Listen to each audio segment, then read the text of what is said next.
ঐ শুনা, আৰু কেতিয়াও মোক দেখা নিদিবা, নহ'লে মই মোৰ ভৱিষ্যত আকৌ হেৰাই পেলাম।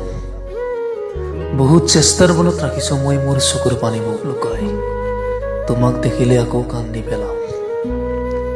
আৰু যদি কেতিয়াবা ভুলতে দেখা দেখি হৈও যায় আমাৰ, তেতিয়া তুমি কথা পাতিব একদম মন নকৰিবা। কিবা এটা বাহানা বনাই আঁতৰি যাবা মোৰ চকুৰ আগৰ পৰা। তুমি সুধিবা কি খবৰ, আৰু মই কম ভালেই আছো। মোক তই এই মিছা কথাটিৰ পৰা বচাই ৰাখিবা, আৰু কেতিয়াও মোক দেখা নিদিবা, আৰু কেতিয়াও মোক দেখা